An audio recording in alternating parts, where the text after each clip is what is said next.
Herkese merhabalar. YouTube kanalıma hoş geldiniz. Bugün sizlere tüm püf noktalarıyla asla kırılma çatlama olmadan kolayca hazırlayabileceğiniz içi dolu dolu hamuru incecik, çok lezzetli, tam ölçülü bir içli köfte tarifi vereceğim.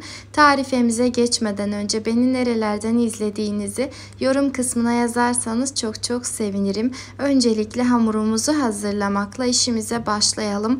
Bunun için 1,5 su bardağı ince bulguru uygun bir tepsinin, yani mümkünse çiğ köfte tepsisinin içerisine alıp ardından üzerine 1,5 su bardağı kadar kitel bulguru, diğer ismiyle unlu buğday yarması, bir diğer ismiyle ise Malatya usulü buğday yarmasını ilave edelim.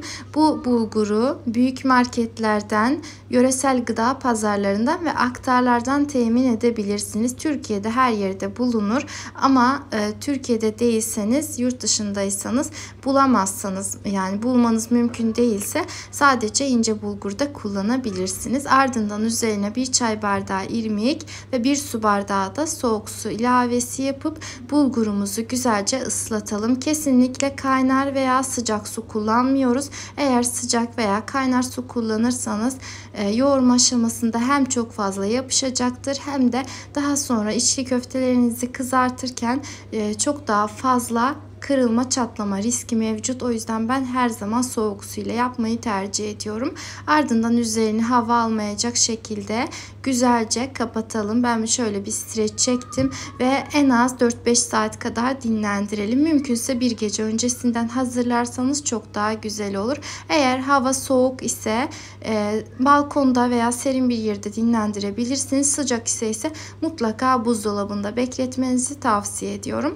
Şimdi bulgurumuz dinlene dursun. Hemen sabah erkenden kalkıp iç harcımı da hazırladım. Bunun için öncelikle 600 gram kadar orta yağlı kıymayı uygun bir tavanın veya tencerenin içerisine alarak orta ateşte sürekli karıştırarak kavuralım. Bu aşamada hiç yağ eklemeden sadece kendi yağını ve suyunu salmasını bekledim. Bu şekilde yaptığınızda çok daha güzel olacağını düşünüyorum. Ben genellikle her zaman kıymayı bu şekilde kavururum. Hemen ardından, yani kıymamız suyunu salıp tekrardan çektikten sonra üzerine ince yani yemeklik olacak şekilde doğramış olduğumuz kuru soğanları ekleyelim. Ben her zaman ne kadar kıyma kullanırsam o kadar da soğan ilavesi yaparım. Yani 600 gram kıyma için 600 gram kadar da soğan kullandım. Üzerine biraz tuz ekledim ki diriliğini çabuk kaybetsin. Hemen ardından güzelce karıştırmakla işime devam ediyorum. Hiç sıvı yağ kullanmıyorum iç harcını hazırlarken. Sadece tereyağı ve etin kendi yağı yeterli olacaktır. Sıvı yağ birazcık yumuşak tutuyor iç harcımızı. O yüzden sizlere de kullanmamayı tavsiye ediyorum. 1 veya 2 yemek kaşığı kadar, yani gördüğünüz üzere ortalama 50 gram kadar tereyağı ekledim. Yağ eridikten sonra tencerenin kapağını kapatıp ara ara karıştırarak kıymanın ve soğanın tamamen pişmesini bekledim. Kıvamını aldıktan sonra ise şimdi üzerine baharatlarımızı ekleyeceğiz. Baharat olarak olmazsa olmazımız karabiber, pul biber ve kimyondur. Birer çay kaşığı kadar yeterli olacaktır. Aromasını daha fazla hissetmek isterseniz kimyon miktarını arttırabilirsiniz. Ardından yine olmazsa olmazımız cevizdir. İri çekilmiş ceviz, 1 çay bardağı dolusu yeterlidir bu tarife için. Ve 1 tutam kadar da maydanoz ilavesi yapıyorum. Maydanozun da sadece yaprak kısımlarını kullanırsanız çok daha güzel olur. Hemen ardından 1-2 dakika kadar kavuralım. Ve artık tamamen iç harcımız hazır oldu. Hızlıca soğutmak isterseniz farklı bir kabın içerisine alabilirsiniz. Hava soğuk olduğu için balkona alıp hızlıca soğuttum. Yağının tamamen dondurmadan kesinlikle işin ikinci bir işleme almayacağımız için iç harcımızı tamamen donduralım. O soğurken, yani hava soğuk olduğu için bu konuda hiçbir sorun yaşamadım. Yani hızlıca soğudu ve dondu. Ama eğer hava sıcak ise mutlaka buzdolabında yağını tamamen dondurun derim. Hemen ardından gördüğünüz üzere dinlenmiş olan bulgurlarımı çıkardım. Önce elimle bu şekilde güzelce ovuşturdum. Ardından diğer malzemelerimi ekliyorum. Öncelikle 1 adet yumurta, 1 dolu yemek kaşığı biber salçası, pul biber, karabiber, tuz. Ben bu tarifte domates salçası kullanmıyorum. Sizlere de tavsiye etmiyorum.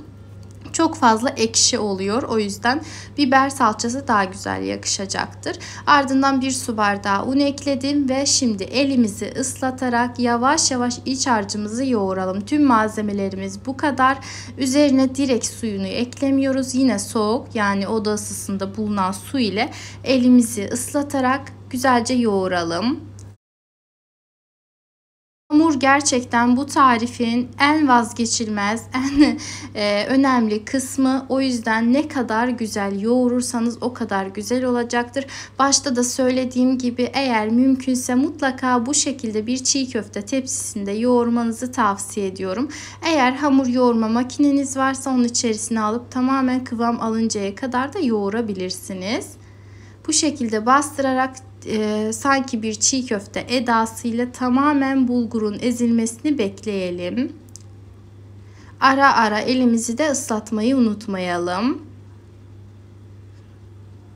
Ne kadar güzel yoğurursanız bir o kadar güzel olacaktır. Hem daha sonrasında hamurla işlemesi pratik olacaktır. Hem de kırılma, çatlama gibi bir sorun kesinlikle olmayacaktır.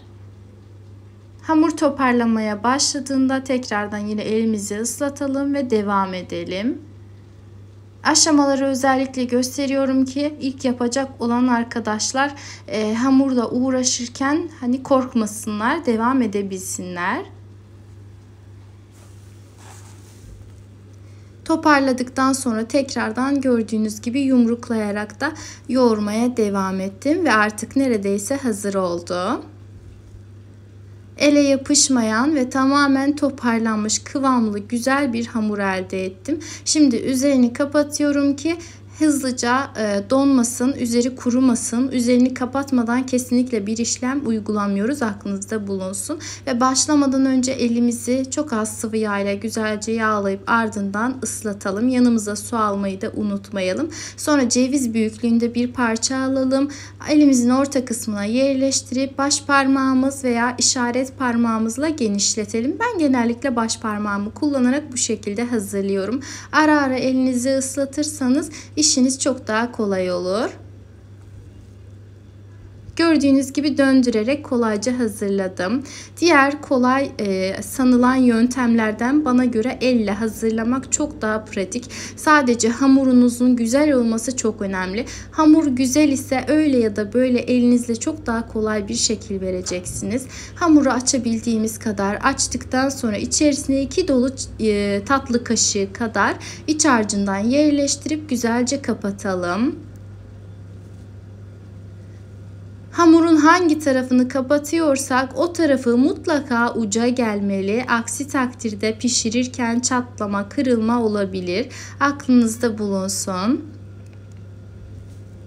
Yine ara ara elimizi ıslatarak şekil vermeye devam edelim. Gördüğünüz gibi baş parmakla işaret parmağımın arasına koyarak kolayca şekil verdim. Hamur güzelse az önce de söylediğim gibi bu işlemi yapmak gerçekten çok kolay. Bu şekilde bir tanesi artık hazır oldu. Onu hemen tepsiye alıyorum. Yine işime devam ediyorum. Yine aynı şekilde bir ceviz büyüklüğünde parça aldım. Bu arada herkesin elinden boyutlar farklı çıkabilir. O yüzden tam bir ölçü vermiyorum. Benim elimde bir ceviz büyüklüğünde hamurun açılması tamamen incelerek açılabiliyor. Elleriniz büyük olabilir veya daha küçük olabilir. Hamuru ona göre ayarlamanızı özellikle tavsiye ederim.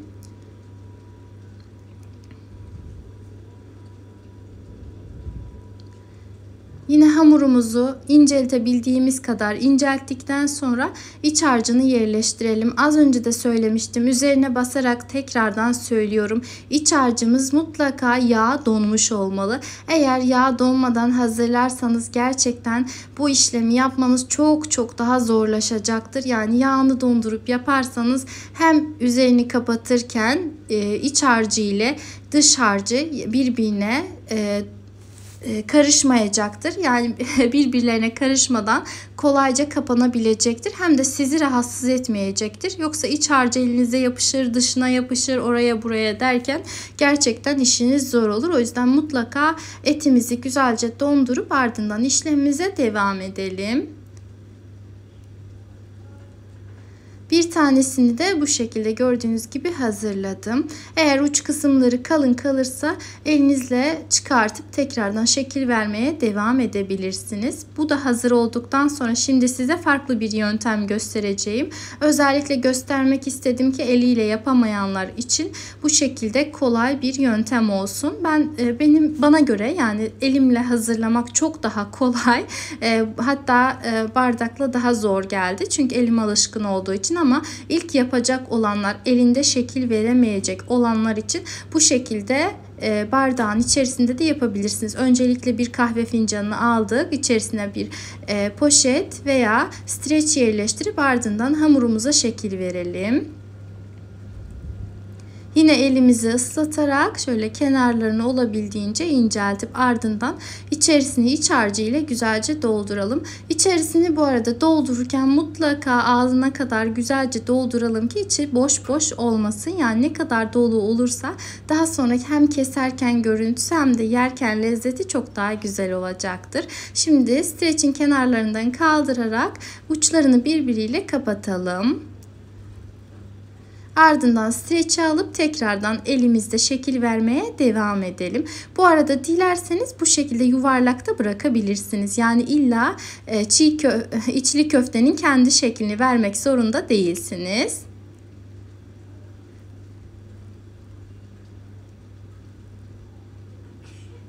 Ve hemen son olarak bir tanesini daha gösterdim. Sona kalan hamurlarımı eşitledim.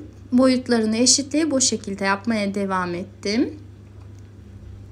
Bu arada içli köftelerimizi yaptıkça tepsimizin üzerine direkt olarak koymayalım. Altına bir poşet veya streç yerleştirelim ki yapışmasın. Eğer videomu buraya kadar izlediyseniz beni nerelerden izlediğinizi yorum kısmına yazarsanız çok sevinirim. Ve de tarifimizle ilgili herhangi bir sorunuz, görüşünüz, öneriniz olursa onları da yorum kısmında yazabilirsiniz. Her zaman olduğu gibi kontrol edip cevaplamaya çalışacağım. Şimdiden değerli yorum ve beğenileriniz için hepinize çok teşekkür ediyorum. Az önce de söylediğim gibi kapattığımız kısmı mutlaka ucuna gelmeli, orta yerlerde kalmamalı. Yoksa kırılma ve çatlama ihtimali çok yüksek olacaktır. Tamamını hazırladım. Toplamda 30-35 adete yakın içli köfte elde ettim. Bu şekilde tepsinin içerisine dizdim. Şimdi hemen yarısını kızartarak yarısını da dondurma işlemi nasıl yapılır onu sizlere göstereceğim. Öncelikle birkaç tanesini, hatta bir tabak kadarını kızartıp hemen sizlere gösteriyorum. Bunun için mutlaka derin bir tencere alalım. Küçük ve derin olursa daha da güzel olur. Ardından kaynama derecesine kadar yağımızı, yani sıvı yağımızı, mümkünse ayçiçek yağını güzelce ısıtalım. Isınıp ısınmadığını kontrol etmek için içerisine tahta bir kaşıkla yağın içerisine daldıralım. Eğer kenarında, yani etrafında yağ kabarcıkları oluşmaya başladıysa yeterince ısınmıştır. Yeterince ısınan yağın içerisine içli köftelerimizi alalım ve kesinlikle çatalla veya karıştırıcıyla değil, sadece kaşık yardımıyla ezmeden, dağıtmadan bu şekilde karıştıralım.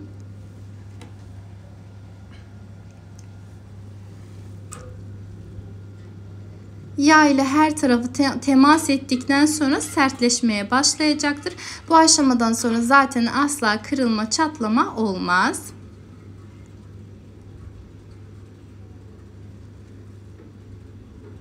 Çok uzun süre pişirmiyoruz. Sadece 2 en fazla 3 dakika kadar kaynar yağın içerisinde kalması yeterli. Her tarafı kızardıktan sonra yağın içerisinden alabiliriz.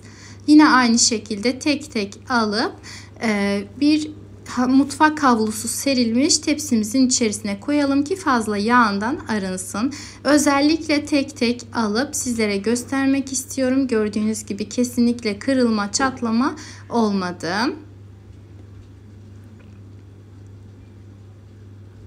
Tüm püf noktalarına birebir uyarsanız tarifem gerçekten çok güzel bir tarife.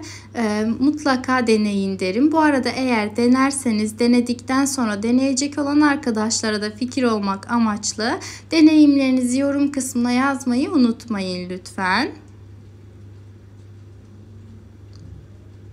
Sadece bir defa kızarttı. Sonrakiler belki dağılmıştır diyebilecek olanlar için ise tekrardan bir defa daha kızarttım. Yine kaşıkla sadece çeviriyorum yavaşça. Çok fazla elleştirmiyoruz. Yani çatalın veya herhangi bir çevirme şeyinin ucuna gelmemesi lazım ki içerisi patlamasın. Maazallah bu arada patlamaya başlarsa gerçekten kıyma içerisinde patlar. Yani çok riskli. O yüzden içli köftelerinizi patlatmamaya dikkat edin.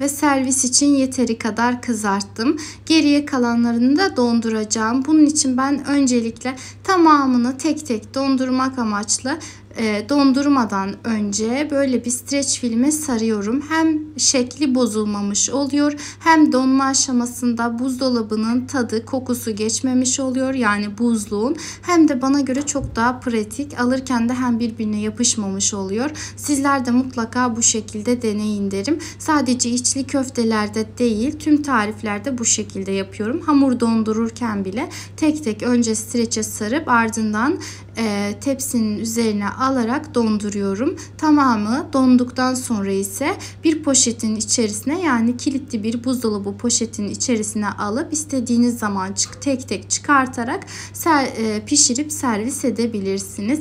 Ve içli köftelerimiz gördüğünüz gibi artık servise hazır oldular. Gerçekten muhteşem, lezzetli, çok güzel bir tarif. Mutlaka denemenizi tavsiye ediyorum. Hemen içerisinde kesip sizlere göstereceğim. Kesinlikle pişman olmayacağınız, denemekten vazgeçmeyeceğiniz tam ölçü şahane bir tarif. Senelerdir yaptığım, çok sevdiğim bir tarif ve de herkesten çok tam not alan ve de çok istenen bir tarifti. YouTube kanalımı açtığımdan beri herkes içli köfte de yapar mısınız diyerek özellikle ısrar ediyordu. Maalesef şimdiye kadar hiç nasip olmamıştı. Demek ki kısmet bugüneymiş.